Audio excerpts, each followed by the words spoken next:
Chapter 8. One Voice Against the Rulebook. Some doors close quietly, while a few slam so loud that their echo follows you for years. My journey towards ECET, the state-level engineering common entrance test, brought both kinds of doors into my path. One day during a free period in my polytechnic class, there were whispers between benches under whirring fans and with a faint scent of chalk. Someone mentioned Veda Institute would soon start weekend sessions for polytechnic students. Another added, classes during long holidays might be given in Tanuku. For most, ECET coaching was just another class. For me, it was a gateway to dignity, employment, and respect. A chance to rewrite destiny. ECET was the only bridge for diploma students like us to enter into second-year engineering programs directly. Clearing it meant breaking free from narrow lanes of limited opportunity and stepping into a world where technology and innovation waited. Engineering was not just ambition. It was a world powered by computers which had already lit a fire in me.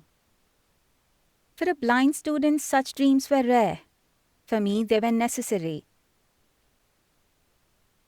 I enrolled in the classes without hesitation. On the first day of coaching, I sat in the front row with a braille slate and my heart was racing. The room was warm, ceiling fans groaned under summer heat, and equations and technical concepts algorithms rolled across the board like waves. I clung to every word. During breaks, I stood outside with friends. Some shared a biscuit packet and some recited formulas the way people sing movie songs. A breeze carried the smell of wet mud, the first sign of monsoon. In that very moment, I remember thinking, maybe this storm is a sign for me. The management of Veda Institute waived my entire fee, not out of sympathy but belief. The director of the institute said softly, "Your effort is the best fee you can pay." Those words are still fresh in my memory. The institute conducted longer sessions during long holidays in Tanuku, 125 kilometers from Gudlavaleru. The commute meant crowded buses and long hours. I remember the hustle, but I enjoyed every moment. Each night when the world outside slept peacefully, my mind was always awake with formulas, algorithms, and hope. My ECET was scheduled on 4th May 2005. 2 days before the ECET exam, on the morning of 2nd May, Naveen and I packed our bags and took a bus to Hyderabad. The city smelled of rain-soaked tar. The clouds were heavy and puddles glimmered under street lights. We stayed at Devnar School for the Blind. Familiar corridors and familiar warmth. The same day, we went to the JNTU campus to check if the scribe is available for me on the exam day. The place buzzed with voices of nervous students, wet shoes squeaking on the wet tiles, and umbrellas dripping rainwater. I walked and walked to reach the room and handed the hall ticket to an officer. He looked up sharply. "There's no scribe. You're not allowed to write the exam." Again. Silence crashed around me. My throat tightened, not from fear, but fury this time. He returned my hall ticket and said, "Go home, Babu. You can't take this exam." I froze for a moment. I could do nothing. I turned and walked out. Each step felt heavier, but not weaker. If the system wanted to define my limits, I wanted to see how far it could go. That night, around 8:30 p.m. back in Devnar, I called Swarnalata madam and explained the situation. Her voice carried the familiar blend of calmness and clarity, but this time it had steel in it. "We will not let this go," she said. "Come to my house at 6 a.m. tomorrow." That night, sleep escaped me. I kept running my fingers over the hall ticket, feeling the embossed letters on its surface, as if they carried my entire future. The next morning, we started early and reached for her home. Gunashekhar uncle took us in his car to the High Court. It was the first car journey of my life, but I couldn't experience the pleasure since I was all tensed. By 11 a.m., Swarnalata madam and Gunashekhar uncle helped me file a petition in the Andhra Pradesh High Court. While we waited for the hearing, something clicked in him. He said, "Come, Nagababu, we are going to TV." I had no idea what he meant. He held my hand and led me to the TV9 news studio. There was light, sound, and hurried footsteps. Someone made me sit on a chair. I could feel cables beneath my feet. A microphone was clipped onto my shirt. A countdown began. Gunashekhar uncle came to me and whispered, "Talk, Nagababu. Tell them why you're fighting." And the show started. I spoke a lot about equality, ambition, and the right to dream. That day, millions heard the story of a blind student challenging the system that refused him a seat. While I was being aired on the TV, the discussions related to me were happening at the High Court. I did not know what was going to happen. Neither did I give any thoughts. I was rather thinking about how much Gunashekhar uncle and Swarnalata madam were helping me, emotionally, financially, and morally. He then dropped us at Devnar and I was waiting for the response. I called Gunashekhar uncle from the phone booth to inquire about the court's decision, and he responded, "Yes, Nagababu, the court has directed the university to permit you to write the exam." Mr. Gunashekhar and Swarnalata madam were not just happy for me, but were proud. After days and weeks of waiting and struggling, the ECET was just a day later. That night, I barely slept. Rain drummed on the roof, buses rumbled outside, and I rehearsed commands, formulas, and courage in my head. On the fourth morning, Naveen, Gunashekhar uncle, a junior lawyer, and a TV9 journalist accompanied me to the exam hall. The ground smelled earthy, and I was filled with anticipation. A separate room was arranged for me. There was one desk, one chair, and for me, one chance. My scribe, provided by JNTU, was a nervous young man from a non-technical background who sat beside me. He said softly, "Let's do our best." His voice made me steady. He read each question aloud and I dictated answers carefully and calm. The scratch of his pen matched my heartbeat. After the exam, when the bell rang, I leaned back, drained but grateful. I had written ECET in defiance of a rule book that had tried to erase me. Outside, Naveen waited anxiously under a neem tree. He handed me a cup of tea.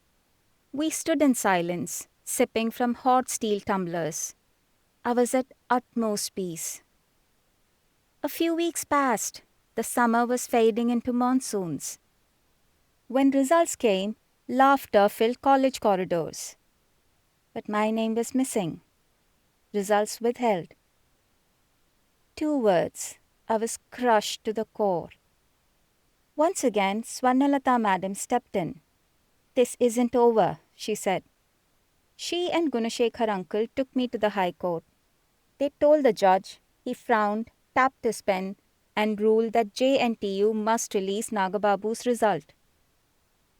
On the day of counselling, my rank arrived. State rank 70. Sigh. For someone who was told engineering is not for you, 70 was not just a rank. It was proof that persistence speaks louder than prejudice. On the counselling day, my mother sat beside me. The official scanned my file and said flatly, "Blind students cannot be admitted." The same wall, a different door. My grip tightened on the desk. "I have fought too long for this," I said. "I'm not leaving." For a few weeks, while Naveen, Pawan and I were thinking about what to do, I called my friend Srinivas. Fortunately, he was in Hyderabad around that time. He was working for Manik Public School, Bangalore then. I told him everything that was happening. He listened to me patiently and said, "We'll fight this together." True to his word, he joined me in every struggle that followed. He drafted letters, spoke to secretaries, and refused to let the file die on some dusty table. He wasn't there at the first spark, but when he came, he carried fire with him. We travelled to the Secretariat and went to the Technical Education Commissioner to submit our pleadings. Eventually, JNTU formed a special committee to decide if a blind student could really study engineering. After a few months, I was called to JNTU and my mother accompanied me. A professor over there gave me a few lessons on computer operating systems, computer graphics, and computer networks and checked how I was comprehending. At that time, they had no JAWS screen reader. Back then, I knew a JAWS vendor named Somaraj. I requested him to install a demo version in the university. Once it was done, I turned it on and the screen reader's synthetic voice echoed in the silent room. Then I reached for the breadboard, resistors, and wires. By touch alone, I assembled the circuit. Once the bulb glowed, there were whispers in the room. One of the officials had asked me to execute a couple of programs to test my ability. The complete process took about 5 to 6 hours. For a long moment, no one spoke. The room was silent, not out of doubt but surprise. The kind that makes people pause because their assumptions have just been overturned. Days later, a sealed envelope arrived. It felt heavier than paper, like justice arrived. Inside was the government order dated 7th October 2005. Nagababu Jannu shall be admitted to engineering. This GO was given specifically mentioning my name. It was used as a reference for other students. Mostly everyone had to follow the same approach of testing.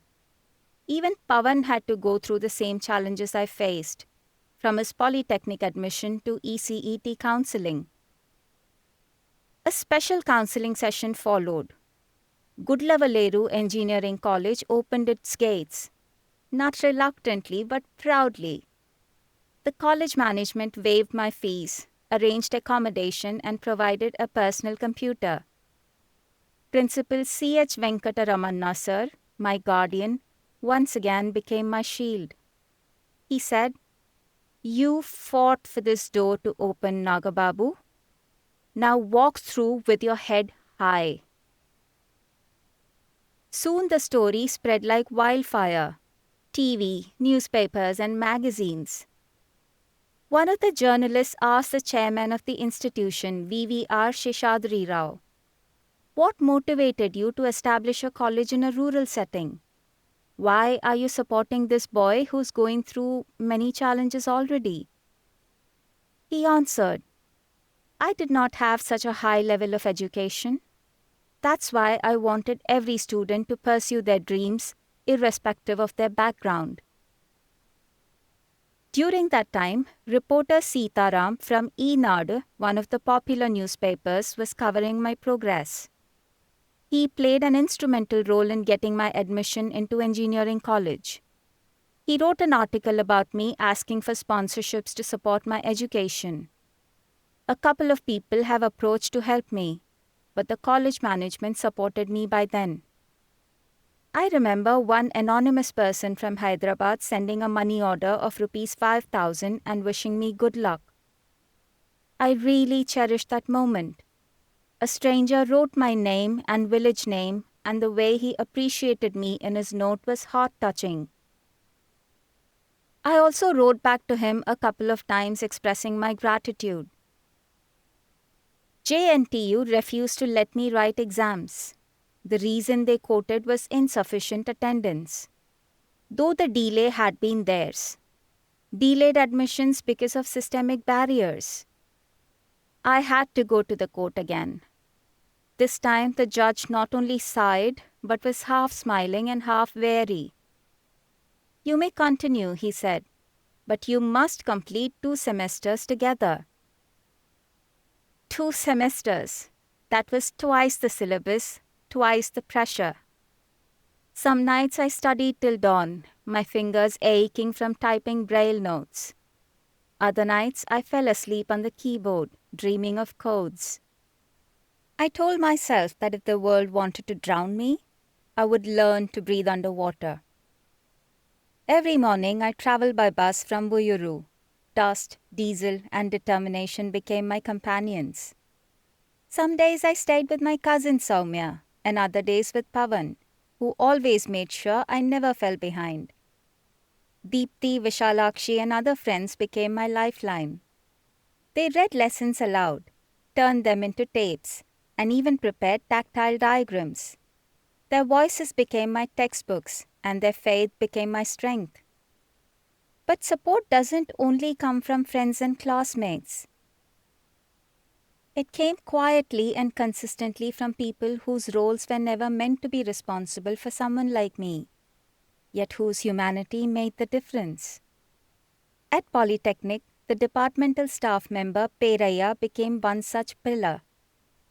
On days when friends were unavailable, he would guide me through the campus, helping me navigate corridors, offices, and labs. Whenever I needed to visit the bank, nearly 1.5 kilometers away, he would seat me carefully on his bicycle and take me there. There was no obligation in his actions, only kindness. Later, during my engineering days, Saidulu and Bhaskar played a similar role. Whenever I needed help navigating the large and unfamiliar campus, they ensured I reached wherever I needed to go. Their support was not too loud or visible, but it was deep. Academically too, I was never left to figure things out alone. Professor Prasad, who was then the head of the CSE department, went out of his way to include me in the classroom experience. During theory of computation classes, he would draw tactile representations of abstract concepts and explain them aloud, ensuring I learned alongside everyone else, not separately. That effort told me I belonged there as much as anyone.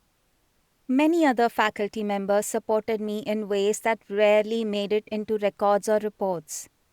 Indira Madam, Adilakshmi Madam, Rajeshwari Madam, and Professor Karunakumar ensured that explanations never stopped where accessibility began. Ravindra Babu Sir, who was the Dean of Student Affairs, stood out for his constant encouragement. Even today, whenever I find myself in need of guidance, his support continues to light the way. Professor Kameshwara Rao, Madhusudan Sir, Dhanalakshmi Madam, Sandhya Rani Madam, and Swapna Madam contributed in their own ways, adjusting teaching styles, clarifying doubts, and never making me feel like a burden. Equally important were the scribes assigned to me during exams. Many of them were from non-technical backgrounds. They listened carefully, wrote patiently, and became extensions of my intent. Nasima and Kanakadurga, both from non-CSE streams, stood out for their sincerity and dedication. They helped translate my knowledge onto paper with care and clarity, ensuring that my answers reflected my understanding. The affection showed by each and every one remains priceless to me. They asked for nothing and expected nothing. They simply showed up where it mattered. By the end of that punishing year, I was not just a student anymore. I was an engineer in spirit. The fight of ECET had been about entry, and the fight in engineering was about existence. What had begun as a fight merely to enter Polytechnic had slowly turned into something far larger. A relentless effort to exist and endure in spaces where no one quite knew how to place me. Only later did I realize the significance of it. I was a blind person from birth, with 100% vision loss, and I had completed Polytechnic in Andhra Pradesh state. And I was the first person to do so, not just in my state but in India. When I completed engineering as well, it became clear that this too had not been done by someone like me. I didn't see it as an achievement to announce, only as a fact that reshaped what was considered possible. Years later, Swarnalata madam told me something that stopped me in my tracks. During one of my most difficult phases, when finances were tight and dignity mattered deeply, Pawan used his scholarship fees for my expenses. I would have never known of it if not told. Some support announces itself. Some remain silent until time reveals it. This was the latter. When I look back, I don't remember only courtrooms or refusals. I remember the subtle sounds of circuits, the smell of paper through government printers, the support of my people, and my mother's voice when she said, "You did it." Many people encouraged me during the legal struggle and in other circumstances, but Pawan stayed through the long pauses, the waiting rooms, the unanswered questions, and the silence between hearings. When outcomes were uncertain, his belief did not waver. During my third year of engineering, another chapter entered my life. It reminded me that the help we receive does not always end with us. Sometimes it travels forward. That is when I met Mr. Subramaniam. He had lost his sight while studying intermediate around the year 2000. 7 years later, in 2007, while traveling on a train, he happened to meet a senior student from my college. In the course of a casual conversation, my name came up. A blind engineering student who had somehow fought his way into the system. That one sentence stayed with him, and it led him to me. He came to the college searching for me with a simple, almost hesitant question. How can I complete my BCom through distance education? Until then, he had never touched a computer. He had never heard a screen reader speak. He had no idea that technology could turn silence into voice and uncertainty into confidence. I introduced him to computers, to JAWS, to the idea that blindness did not have to mean dependence. He learned with determination, step by step, key by key. He completed his education. He attempted competitive examinations. He cleared them. Today, Mr. Subramaniam works as a manager at the State Bank of India. His life did not change because of something extraordinary I gave him. It changed because I chose not to hide what I had learned. Years later, when my own life entered one of its most difficult phases, it was he who stood beside me. The man who once came to me seeking direction became the one who offered me strength. That was when I truly understood something important. Support does not end when you receive it. When shared, it becomes a circle. And sometimes it comes back to hold you when you least expect it. Those moments were pure, unwavering light. Proof that vision doesn't depend on eyes, it depends on belief.